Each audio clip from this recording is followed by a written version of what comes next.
ጌታን እጅግ አድርጌ አመሰግነዋለሁ በሆሳዕናና ዙሪያ በደቡብ ክፍል ለሚገኙ ከመቶ በላይ ለሚያይሉ ዘማሪያንና ተወካዮች ያካፈልኩትን 5 ነገሮችን በሌላ ዓለም ውስጥም ለምታገለግሉ በአገልግሎት ለቆያችሁ አዲስም ለምትጀምሩ እና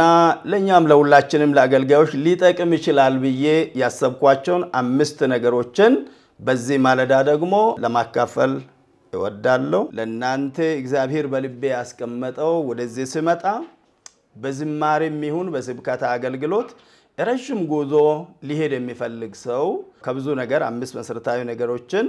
ለመጥቀስ እወዳለሁ የመጀመሪያ በወንጌል አገልግሎት ረጅም ጉዞ ለመሄድ የሚፈልግ ሰው ትኩረቱ በእግዚአብሔር ቃልና በጸሎት ላይ መሆን አለበት በጣም አስፈላጊ ነው ሌላው ይሄም ጥቅስ መሪ ጥቅስ አርጌ ኩልና ነቦ የሚገባው ኤፌሶን 4:15 ወደ ክርስቶስ እንደግ የሚል ነው ስለዚህ በአገልግሎት ለማደግ ወደፊት ለመገስገስ ጸሎትና ቃል መሰረታዊ ነገር ነው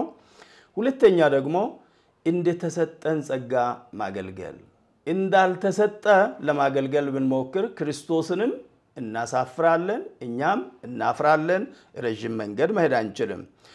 የዝማሬ ጸጋ የተሰጠ ሰው በዛው ጸንቶ መቀጠል ሌላ በወንጌል ስብከት በማስተማር በተለያየ ጸጋ እግዚአብሔር የባረከ ያንን ጸጋ የሰጠ ሰው በጸጋው ሊተጋ ይገባል ሶስተኛው በአገልግሎታችን ረጅም መንገድ ለመሄድ እርስ በራሳችን መያያዝ ነው አንዱ ሌላውን መያዝ ነው ሌላውም ከሌላ ጋር መያያዝ ነው ከቸርች ጋር መያያዝ ነው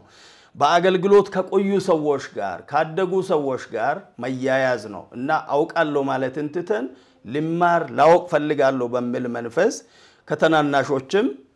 ከተላላቆችም መያያዝ ነው በተለይም በእኛ አውራጃ ዙሪያ በዚህ አካባቢ ብዙ በአገልግሎት የቆዩ አባቶች የቆዩ አገልጋዮች ስላሉ ወደ እነሱ ጠጋ ብሎ ከነሱ ምክር መስማት ረጅም መንገድ እንድንሄድ ሊረዳን ይችላል አራተኛ መሸካከም ገላትያ ምዕራፍ 6 ላይ ሰው ድካም ሊኖረው ይችላል ሌላ ደግሞ የተለያየ ጎደለ ነገር ሊኖር ይችላል ማይመቸው ነገር ሊኖር ይችላል ግን ብቻ እንደየባህሪዩ ምንችለውን ያክል በተቻለ መጠን ብንሸካከም አገልግሎታችን ረጅም መንገድ ሊሄድ ይችላል ሌላ ደግሞ የሚደክሙ ሰዎችንም ለቁም ነገር ለትልቅ ነገር ልናበቃ እንችላለን አምስተኛውና የመጨረሻው